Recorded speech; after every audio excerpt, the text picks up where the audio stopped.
guys, welcome back to my channel, or welcome if you're new here. My name is Katie and I talk about sustainable fashion. So today I'm actually going to be talking about why and how I quit fast fashion, because I know it's kind of like an interesting topic. I haven't really talked about it much actually. Ever since I started like content creating, I never really got into like my own personal journey, and I think it can be really inspiring to hear from others about how they quit fashion if you're struggling yourself to get out of like the fast fashion trends cycle. It can be really helpful to hear how others did it, and I actually have written some like tips today to help you if you want to do that, if you want to get out of the fast fashion like cycle. But first I thought I'd kind of go into the why I quit fast fashion. So I guess I first heard about fast fashion industry maybe back in uni. I studied journalism, and every kind of week we had to come up with a range of stories, and I think I was writing something, I can't remember about what exactly, but it was around fast fashion, and I was kind of exposed to all the statistics that I'm sure everyone has heard. But yeah, that was my first kind of like real introduction to fast fashion. Obviously I'd been introduced to clothing and the brands before that. I was wearing ASOS and Boohoo and Pretty Little Thing on nights out, just because obviously as a student you struggle with pricing, and I was obviously drawn in by the low cost and being able to buy a lot of different items for all the different nights out. So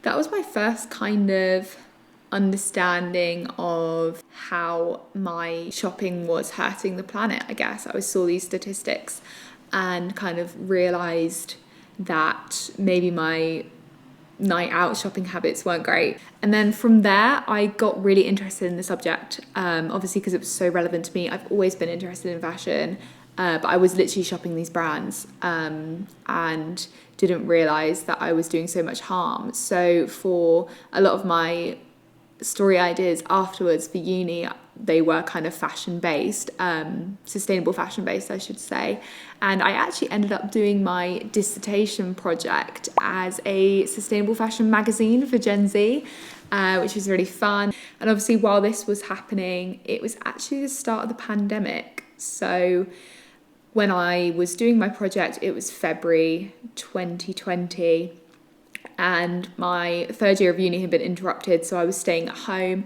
to do this project. And as I was kind of doing it, I realised that I was actually still shopping fast fashion.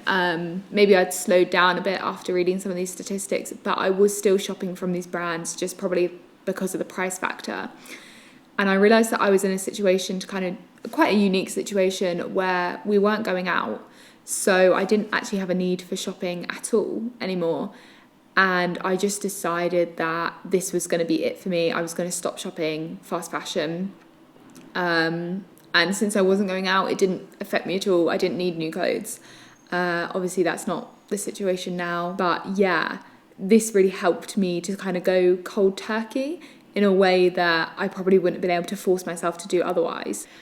And then once I graduated from uni, I started working for a sustainable fashion brand, and I got more immersed into like the fashion industry and the sustainable fashion industry, and realised that, yeah, it was really the place I wanted to be in. Kind of got to understand how it works with materials and pricing for more sustainable materials, and how to balance, pushing product with overconsumption and all the issues with that. It was really interesting, really eye-opening experience for me. And I guess just like through all of this, I did a few internships with another fashion brand during uni. I did an internship with a fashion magazine, which was purely based on what to shop that week and what celebrities are wearing and how you could recreate their style. It was just pushing overconsumption all the time. I kind of just got fed up with fashion that wasn't talking about sustainability, because for me it felt so useless. Like, how do you talk about fashion without talking about sustainability? There's no future of fashion without sustainability. And yeah, I guess that's kind of what inspired, I guess, my career choice. But also just my own personal consumption habits of not shopping fast fashion. That kind of leads me on to the tips for doing this yourself, because unless you're going to recreate pandemic conditions, you're probably not going to be able to follow my journey exactly. But I do have like 3 key tips, I'd say, for trying to start your journey. Like, they just might help you kind of ease into it in a way that going cold turkey might not. I mean, for most things, cold turkey doesn't work for me. If I want to quit something, I wean myself off it, like sugar. I'm such a sugar addict, but I try not to have desserts in the week, say, or like just have desserts when it's a special occasion. I don't stick to it all that much, but it does definitely help me to curb that initial impulse of being in the shops and thinking, oh, I'm going to get some chocolate. I kind of say to myself, like, no, you're not supposed to. And it kind of does like click something in my brain. Maybe that doesn't work for you. Maybe you're a cold turkey person. So basically you just kind of need to figure out what's working for you, and like adapt my tips in this way. So let's get on to them. Notes. Number 1, have a plan in place, and also have a time frame for this plan. So say you could create a rule for yourself that is, if you're out shopping and you see something, you can't buy it the first time you see it. You have to leave it where it is in the store, and maybe you can make a note on your phone or whatever, or you could take a picture of it, but you can't buy it that time. And then you have to, say, give yourself a month before you can go and buy it. And in that month, you have to count how many times you actually think of the item.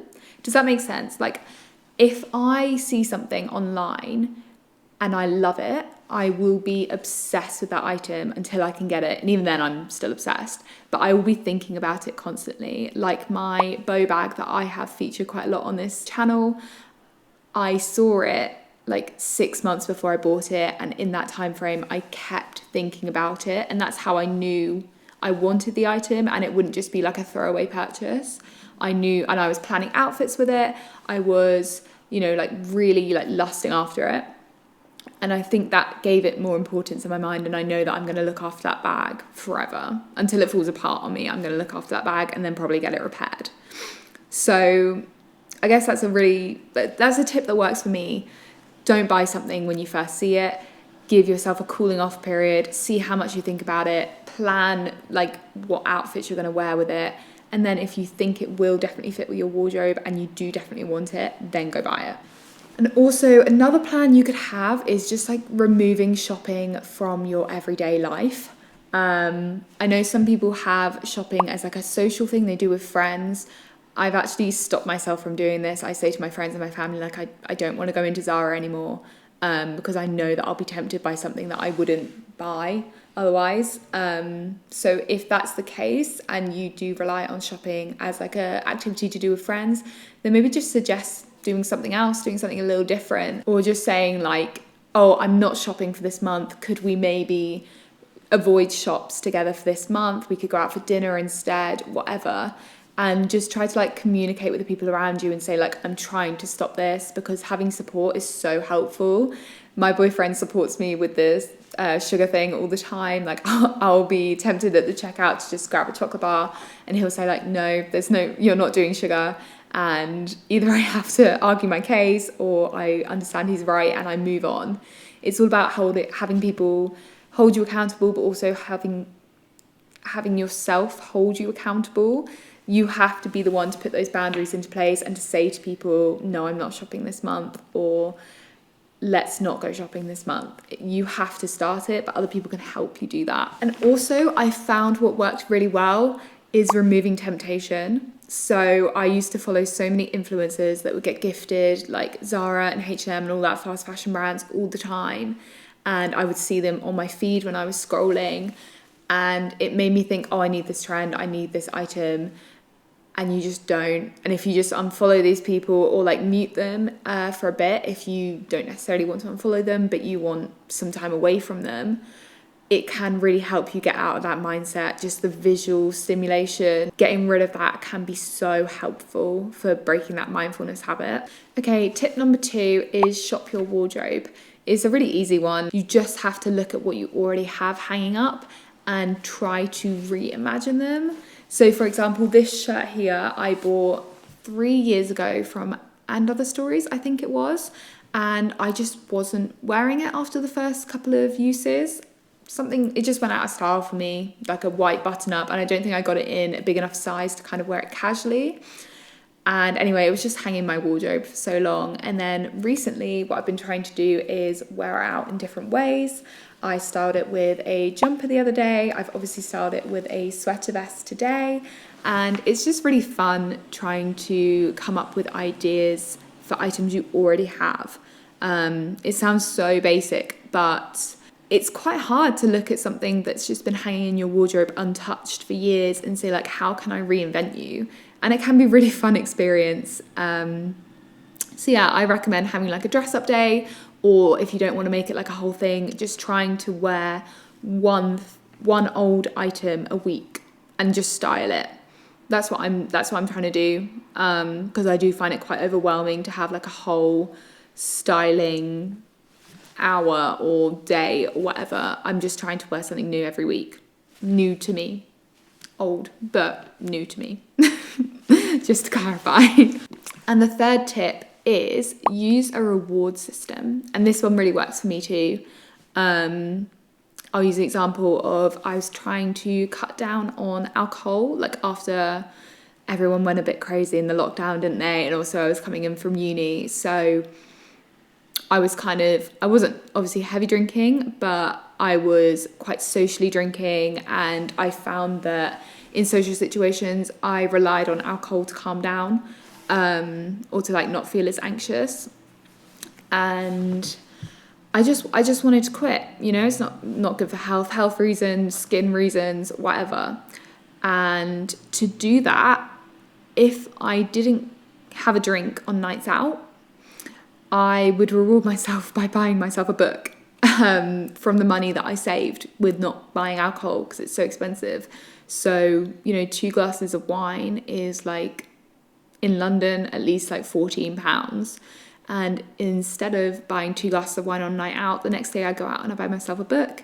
And now my bookshelves are full. And I really enjoy it. I have something to look forward to, and I have a reason to not drink. And I think that can be really helpful here with fashion. So say you are shopping at Zara and you see something on the rail and you think, quite nice. And it's more of an impulse buy, and you've just seen it and your friend's saying, oh yeah, that'll be nice, but you're not sure. Say to yourself, if you leave it, you can put that money directly into savings and you can buy something that you really want. Or maybe you could go out and buy something with that money, like, I don't know, a takeaway or a book.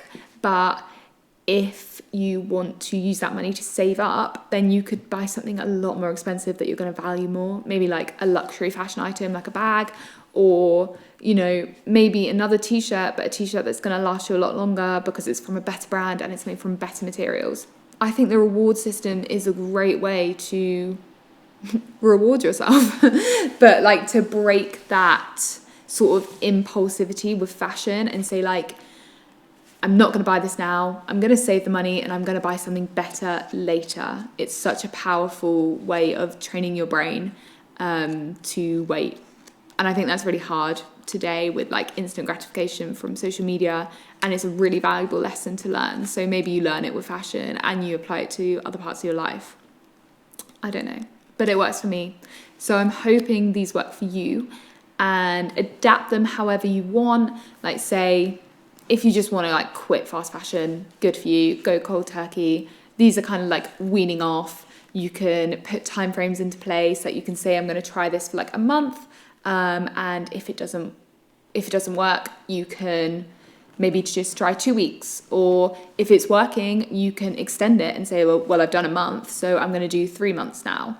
And you can participate in like online challenges for this. So say you're quitting fast fashion for a month, Secondhand September is a really great way to engage with the community on this and have support. But there's also always support you can find online for stuff like this, because a lot of people are doing it. Remake does a whole like 3-month summer challenge, which is really fun, and everyone gets involved. You don't have to do it alone, and you don't have to do it perfectly. Just try it. Just do it imperfectly. Just try break the habit. Anyway, thank you so much for watching. I had fun this week, and I had fun filming next week's video, which I think you're gonna like. It's another outfit try on. Yeah, so I hope you subscribe and turn on notifications so you can watch that, and I hope you have a lovely week. Bye.